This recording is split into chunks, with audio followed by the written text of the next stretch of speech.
राम राम भाइयों, मेरा नाम अनिल सोलंकी है। मेरे यूट्यूब मंच लाउड जाट वॉइस में आप सबका स्वागत है। दोस्तों, मेरे को बड़ा ही अचंभा होता था और बड़ी ही हैरानी होती थी।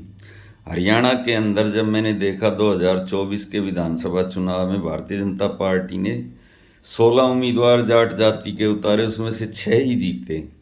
और हरियाणा के अंदर भारतीय जनता पार्टी रोहतक और सोनीपत जैसी जाट बहुल लोकसभा सीटों पर नॉन जाट उम्मीदवार उतारती थी, और गोहाना, उचाना और सफीदो जैसी जाट बहुल विधानसभाओं पर नॉन जाट उम्मीदवार उतारती थी, जाट और गैर जाट की राजनीति को खाद पानी देने के लिए। तो ये सब चीज़ें जब मैं देखता था तो मेरे को बड़ा ही कष्ट होता था। ऐसे ही अभी बिहार में विधानसभा के चुनाव होकर निपटे हैं दोस्तों, 2025 में, इसी साल। तो वहाँ पर बीजेपी ने, जिस बिहार के अंदर यादवों की जनसंख्या 15% है तथा जिस बिहार में कई यादव मुख्यमंत्री रहे हैं, वहाँ पर केवल 6 यादव जाति के उम्मीदवार उतारे थे मैदान में, और वो भी मेरे ख्याल से जीत नहीं पाए। ऐसे ही कंजूसी भारतीय जनता पार्टी उत्तर प्रदेश में भी विधानसभा के चुनाव में यादवों के साथ करती है। और भारतीय जनता पार्टी मुसलमानों को तो किसी भी राज्य में टिकट देती ही नहीं है। लोकसभा में उनका एक भी सांसद मुसलमान नहीं है, ऐसा ही वो विधानसभा के चुनाव में भी करती है। और मुस्लिम मुक्त भारत बनाने की बातें भी भारतीय जनता पार्टी वाले करते हैं। लेकिन जिस भारतीय जनता पार्टी के फाउंडर मेंबर श्यामा प्रसाद मुखर्जी और दीनदयाल उपाध्याय रहे, और जिस आरएसएस के फाउंडर मेंबर केशव बलिराम हेडगेवार जैसे लोग रहे दोस्तों, उस भारतीय जनता पार्टी ने तमिलनाडु के अंदर एक ऐसा करिश्मा किया है, इसको देखकर हर व्यक्ति को हैरान और परेशान होना चाहिए। अगर कोई व्यक्ति हैरान और परेशान नहीं होता तो मैं उसका आदमी ही नहीं मानता, फिर मैं उसको एक रोबोट मानूंगा, एक जिंदा मशीन मानूंगा दोस्तों। क्योंकि आदमी के अंदर भावनाएं होती हैं, और भावनाएं आहत होना भी स्वाभाविक सी प्रक्रिया है। भारतीय जनता पार्टी ने हमारे देश के लोकतांत्रिक इतिहास के अंदर एक ऐसा करिश्मा करके दिखाया है कि पूरे भारत को वो मुसलमान मुक्त तो नहीं कर पाए, क्योंकि वो अगर मुसलमानों को टिकट नहीं देते हैं तो दूसरी पार्टियां टिकट दे देती हैं, और दूसरी पार्टियों से जीतकर मुसलमान आ जाते हैं। ऐसे ही बिहार में अगर यादवों को बीजेपी टिकट नहीं देती तो आरजेडी टिकट दे देती है, अन्य पार्टियां टिकट दे देती हैं। हरियाणा में बीजेपी जाटों को टिकट देने में कंजूसी करती है दोस्तों, तो वहाँ पर अन्य पार्टियां जैसे कांग्रेस, लोकदल वगैरह से जाट जीतकर काफ़ी संख्या में आ जाते हैं। तो इस प्रकार से विधानसभा के अंदर जाटों का प्रतिनिधित्व हरियाणा में भी बना रहता है, यूपी बिहार में यादवों का प्रतिनिधित्व भी बना रहता है, तथा देश की पार्लियामेंट में मुसलमानों का प्रतिनिधित्व भी बना रहता है। लेकिन तमिलनाडु के अंदर तो ऐसा काम हुआ है दोस्तों कि वहाँ तो ब्राह्मणों का अब कोई रिप्रेजेंटेशन ही नहीं रहेगा। जिस तमिलनाडु से आज की डेट में केंद्र की सरकार के अंदर निर्मला सीतारमण, एस जयशंकर जैसे ताकतवर मंत्री बैठे हैं दोस्तों, और जिस भारतीय जनता पार्टी के चर्चित चेहरे सुब्रमण्यम स्वामी रोज ही चर्चा में रहते हैं, तथा जिस कांग्रेस पार्टी अंदर मणिशंकर अय्यर जैसे तथा पी चिदम्बरम जैसे तमिल चेहरे हैं दोस्तों, ना कांग्रेस ने, ना बीजेपी ने, ना द्रमुक ने, ना अन्ना द्रमुक ने, किसी भी पार्टी ने एक भी ब्राह्मण को टिकट नहीं दिया दोस्तों। ये कैसी राजनीति है, ये मेरे को सोचने को मजबूर करती है। जब मैं ये सोच के विचलित हो जाता था कि हरियाणा में भारतीय जनता पार्टी जाटों के साथ ये क्या कर रही है, कैसा दोगला व्यवहार कर रही है। लेकिन आज मैंने जब ये सब देखा, और मैंने एक शॉर्ट वीडियो भी बनाया, फिर मैंने सोचा कि इस पर एक पूरा वीडियो भी बना देता हूँ। तो कहते ना, दुनिया में कितना गम है और मेरा गम कितना कम है।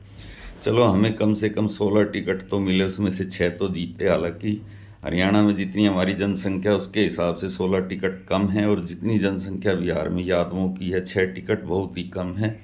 लेकिन बिल्कुल कहते हैं ना, बीज नाश तो नहीं हुआ ना। लेकिन तमिलनाडु के अंदर तो जो द्रविड़ राजनीति है दोस्तों, द्रविड़ का मतलब होता है बहुसंख्यकों की राजनीति।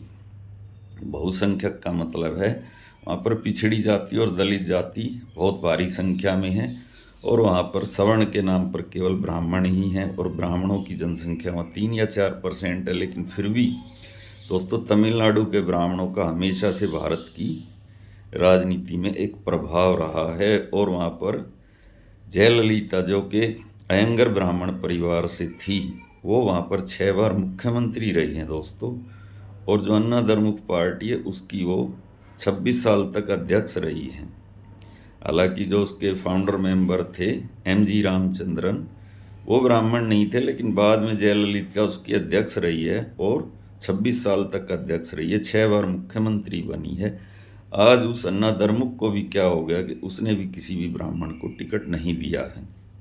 जो 2 प्रमुख गठबंधन हैं, 2 राष्ट्रीय पार्टी कांग्रेस और बीजेपी और 2 क्षेत्रीय पार्टी द्रमुक और अन्ना द्रमुक, चारों पार्टियों ने, इसके अलावा उनके गठबंधन में अन्य जो पार्टियां, उनमें से किसी ने भी एक भी ब्राह्मण को टिकट नहीं दिया है दोस्तों।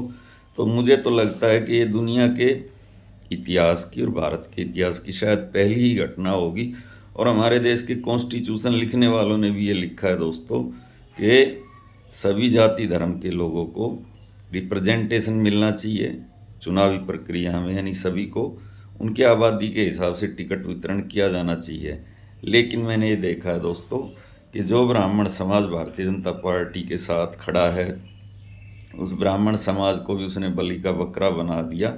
और जो लोग ये सोच के दुखी या खुश हो जाते थे कि देखो बीजेपी ने हरियाणा में जाटों को एक किनारे लगा दिया, यूपी बिहार में यादवों को एक किनारे लगा दिया, महाराष्ट्र में मराठों के खिलाफ और गुजरात में पटेलों के खिलाफ, झारखंड में आदिवासियों के खिलाफ राजनीति कर दी और जाटव समाज को दलित समाज में अलग थलग कर दिया। बाकी सारा दलित समाज बीजेपी को वोट देता है, जाटव समाज को छोड़ के।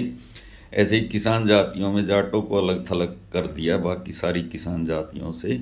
आज उसी पार्टी ने, जो उसके फाउंडर मेंबर थे, ब्राह्मण समाज को तमिलनाडु में उसके हाल पर छोड़ दिया है, पूरी तरीके से अलग थलग करके छोड़ दिया दोस्तों।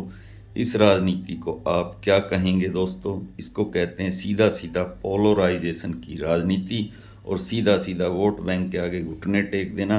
क्योंकि तमिलनाडु की ज़मीन रामास्वामी पेरियार की ज़मीन है दोस्तों। करुणानिधि हो, रामास्वामी पेरियार हो, तो जितने भी द्रविड़ नेता हैं यहाँ पर हमेशा से द्रविड़ आंदोलन की ज़मीन रही है और यहाँ पर ज़्यादातर आंदोलन ब्राह्मणवाद के खिलाफ ही रहे हैं दोस्तों। इसकी वजह से भारतीय जनता पार्टी ने भी वहाँ की अनुकूल परिस्थितियों को देख के उसी हिसाब से अपने को ढाल लिया है। और जो लोग ये सोचते थे कि बीजेपी ब्राह्मण और बनियों की पार्टी है, उनका भ्रम भी अब टूट जाना चाहिए। जब मौका आएगा भारतीय जनता पार्टी को चुनावी राजनीति में जो भी मुफीद लगेगा तो वो किसी को भी बलि पे चढ़ा सकती है, कोई भी उसका सगा नहीं है।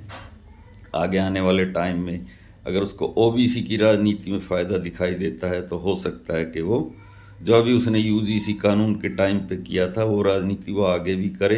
बाकी तो भगवान की इच्छा, आने वाला समय बताएगा। जो जितना मेरे को पता था आज के वीडियो में मैंने आपको बता दिया दोस्तों।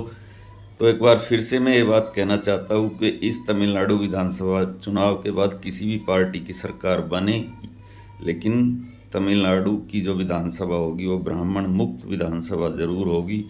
क्योंकि जिन पार्टियों ने 1-2 टिकट ब्राह्मणों को दिया उनके जीतने की उम्मीद बहुत ही कम है, और जिन पार्टियों के जीतने की उम्मीद है उन्होंने ब्राह्मणों को टिकट ही नहीं दिया है दोस्तों। तो इसी के साथ मैं आपका भाई अनिल सोलंकी आज का वीडियो यहीं पे ख़त्म करता हूँ। वीडियो कैसा लगा कमेंट के माध्यम से बताएं। अच्छा लगा तो अपने ग्रुप में शेयर करें, लाइक करें, कमेंट करें, चैनल को सब्सक्राइब और ज्वाइन करें। जो भाई मेरी आर्थिक मदद करना चाहते हैं वो कृपया इस QR कोड को स्कैन करके मेरी आर्थिक मदद करें। आपकी आर्थिक मदद से मैं अंदर से अपने को बहुत ही मजबूत महसूस करता हूँ और आगे वीडियो बनाने की मेरे को प्रेरणा भी मिलती है। मिलते हैं अगले वीडियो में भाइयों, थैंक्स।